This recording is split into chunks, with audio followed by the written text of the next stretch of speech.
Hi friends, welcome back to Sue's kitchen. ഇന്നത്തെ നമ്മുടെ recipe വളരെ സ്പെഷ്യൽ ആയിട്ടുള്ളൊരു റെസിപ്പിയാണ് കേട്ടോ. ദഹി ബേഗൻ എന്ന് പറയുന്ന ഒരു ബംഗാളി റെസിപ്പിയാണ് നമ്മളിവിടെ ചെയ്തെടുക്കുന്നത്. ഇതിനൊരു മലയാളി ടച്ചൊക്കെ കൊടുത്ത് ഒരു സ്പെഷ്യലായിട്ടാണ് ഇന്നിവിടെ ചെയ്തെടുക്കുന്നത് കേട്ടോ. അപ്പോൾ നമ്മളുടെ ഈ വളരെ വ്യത്യസ്തവും അതുപോലെ തന്നെ ടേസ്റ്റിയും ഈസിയുമായിട്ടുള്ള ഈ റെസിപ്പി എങ്ങനെയാണ് ചെയ്യുന്നതെന്ന് നോക്കാം. ഈ ഒരു റെസിപ്പി ചെയ്യുന്നതിന് വേണ്ടി ഞാനിങ്ങനെ 2 വഴുതനങ്ങ എടുത്തിട്ടുണ്ട്. ഈ വഴുതനങ്ങ നമുക്കൊന്ന് വട്ടത്തിൽ കട്ട് ചെയ്ത് കൊടുക്കാം. ഒരുപാട് തിന്നും ആവണ്ട, ഒരുപാട് തിക്കും ആവണ്ട, ഈ ഒരു വലിപ്പത്തിൽ വേണം നമുക്ക് കട്ട് ചെയ്തെടുക്കാൻ കേട്ടോ. അങ്ങനെ നമുക്ക് 2 വഴുതനങ്ങയും ഇതുപോലെ അങ്ങ് വട്ടത്തിൽ കട്ട് ചെയ്തെടുക്കാം. നമ്മൾ ആ കട്ട് ചെയ്ത് വെച്ച വഴുതനയിലേക്ക് ഒരു അല്പം മസാല തയ്യാറാക്കണം. അതിനുവേണ്ടി 1.5 ടീസ്പൂൺ മുളക് പൊടിയാണ് എടുക്കുന്നത്. ഇത് നോർമൽ മുളക് പൊടിയാണ് കേട്ടോ, കാശ്മീരി മുളക് പൊടിയല്ല. ഇതിനോടൊപ്പം ഒരു 1/2 ടീസ്പൂൺ മഞ്ഞൾപ്പൊടിയും പിന്നെ ഒരു 1/2 ടീസ്പൂൺ തന്നെ കായത്തിൻ്റെ പൊടി, നമ്മൾ ഈ സാമ്പാറിലൊക്കെ ചേർക്കുന്ന കായില്ലേ, അതിൻ്റെ പൗഡറും കൂടി എടുത്തിട്ടുണ്ട്. പിന്നെ ആവശ്യത്തിനുള്ള ഉപ്പും കൂടെ ചേർത്ത് കൊടുക്കുക. ഉപ്പ് കൂടെ ചേർത്തതിന് ശേഷം ഇത് നമുക്കൊരു സ്പൂൺ വെച്ചൊന്ന് മിക്സ് ചെയ്ത് കൊടുക്കുക കേട്ടോ.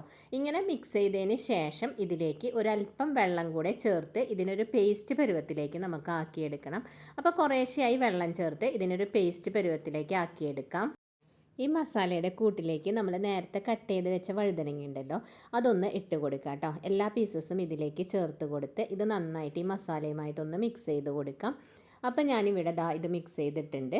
ഇനി ഇതൊരു 10 to 20 മിനിറ്റ്സ് ഒന്ന് നമുക്ക് അടച്ച് മാറ്റി വയ്ക്കാം. അപ്പോൾ ഈ വഴുതനയിലേക്ക് ഈ മസാല എല്ലാം നന്നായിട്ട് പിടിച്ച് കിട്ടും കേട്ടോ.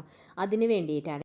20 മിനിറ്റ്സ് കഴിഞ്ഞതിന് ശേഷം നമുക്ക് ഇനി ആ വഴുതനങ്ങ ഒന്ന് ഫ്രൈ ആക്കി എടുക്കണേ. അപ്പോൾ അതിന് വേണ്ടി ഒരു പാൻ അടുപ്പിൽ വെച്ച് ചൂടായപ്പോൾ അതിലേക്ക് ഞാനിപ്പോൾ വെജിറ്റബിൾ ഓയിലാണ് ഒഴിച്ചിട്ടുള്ളത്. നിങ്ങൾക്ക് വേണമെങ്കിൽ കോക്കനട്ട് ഓയിലും ഉപയോഗിക്കാവുന്നതാണ്. ഇനി അതിലേക്ക് നമ്മൾ നേരത്തെ പരട്ടി വെച്ചിട്ടുണ്ടായിരുന്ന വഴുതനങ്ങ ഒന്ന് നിരത്തി വെച്ച് കൊടുക്കാം കേട്ടോ. എന്നിട്ടൊന്ന് ഫ്രൈ ആക്കി എടുക്കാം. ഇനിയിപ്പോൾ ഒരു വശം ആയി വരുമ്പോൾ നമുക്കൊന്ന് തിരിച്ചിട്ട് കൊടുക്കാം കേട്ടോ. അങ്ങനെ തിരിച്ചു മറിച്ചൊക്കെ ഇട്ട് ഒന്ന് ഫ്രൈ ആക്കി എടുക്കാം. ഇതിൻ്റെ ഇപ്പോൾ 2 വശം ഒന്ന് പാകമായപ്പോൾ നമ്മളിതൊന്ന് എണ്ണയിൽ നിന്നൊന്ന് മാറ്റി കൊടുക്കുകയാണ്.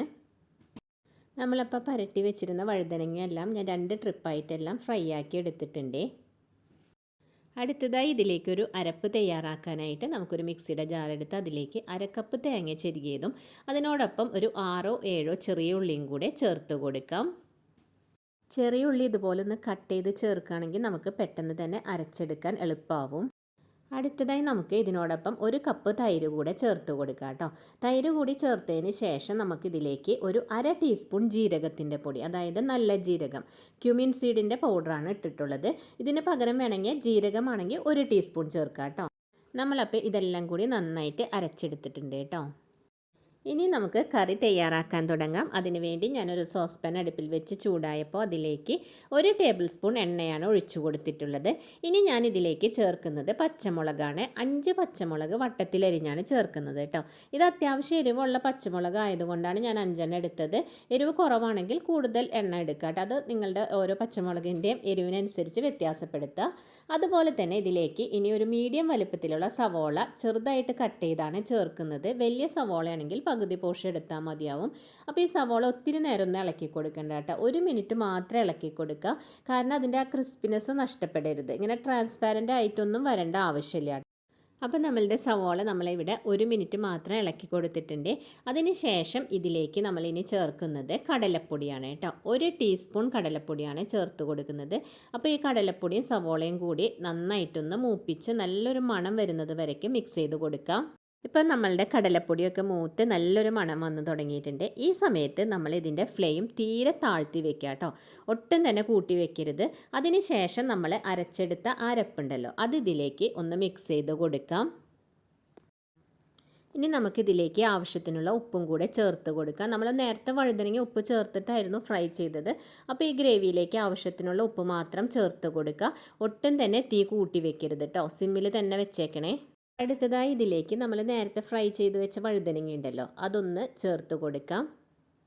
നമ്മളപ്പോൾ ആ വഴുതനങ്ങ കൂടി ചേർത്തതിന് ശേഷം ഇനി നമുക്ക് ഇതൊന്ന് നന്നായിട്ട് ചൂടായി വന്നാൽ മതിയാവും. തിളയ്ക്കേണ്ട ആവശ്യമില്ല കേട്ടോ. ഒന്ന് പതഞ്ഞ് വരുമ്പോൾ തീ ഓഫ് ചെയ്യും.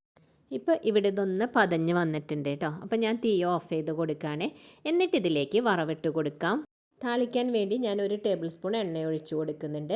ഇതിലേക്ക് ഒരല്പം വറ്റൽമുളക് ഇട്ട് കൊടുക്കുക. അതൊന്ന് മൂത്ത് വരുന്ന സമയത്ത് 1 ടീസ്പൂൺ കടുക് ചേർത്ത് കൊടുക്കുക. കടുക് പൊട്ടി വരുമ്പോൾ 1/4 ടീസ്പൂൺ ഉലുവയും അതിനോടൊപ്പം തന്നെ വേപ്പിലയും ചേർത്ത് കൊടുക്കുക കേട്ടോ. അതൊന്ന് മൂത്ത് വരുമ്പോൾ 4 ചെറിയ ഉള്ളി വട്ടത്തിലരിഞ്ഞതും കൂടി ഇട്ടിട്ട് നന്നായിട്ടൊന്ന് മൂപ്പിച്ചെടുക്കുക. ഇതിനോടൊപ്പം ഒരു 1/2 ടീസ്പൂൺ മുളക് പൊടിയും കൂടെ ചേർത്ത് ഒന്ന് ഇളക്കി കൊടുക്കുക. അതൊന്ന് മൂത്ത് വരുമ്പോൾ തീ ഓഫ് ചെയ്തതിന് ശേഷം നമുക്കിത് കറിയിലേക്ക് ചേർത്ത് കൊടുക്കാം. അപ്പോൾ ഞാൻ ഈ കറി ഒന്ന് സെർവ് ചെയ്യുന്ന വേറൊരു പാത്രത്തിലേക്കൊന്ന് മാറ്റി കൊടുത്തിട്ടുണ്ട്. അപ്പോൾ അതിലേക്ക് ഈ വറവ് ഇട്ട് കൊടുക്കാം കേട്ടോ. അപ്പോൾ ഇത്രയേ ഉള്ളൂ. വളരെ ഈസിയും അതുപോലെ തന്നെ ടേസ്റ്റിയുമായിട്ടുള്ള ഈ ഒരു കറി നിങ്ങൾ ഇതുവരെ ട്രൈ ചെയ്ത് നോക്കിയിട്ടില്ലെങ്കിൽ തീർച്ചയായിട്ടും ഒന്ന് ട്രൈ ചെയ്ത് നോക്കണം കേട്ടോ. എന്നിട്ട് അഭിപ്രായങ്ങൾ കമൻറ്റ് ചെയ്യാനും ഇഷ്ടപ്പെടുകയാണെങ്കിൽ ലൈക്ക് ചെയ്യാനും സബ്സ്ക്രൈബ് ചെയ്യാനും മറക്കരുത്.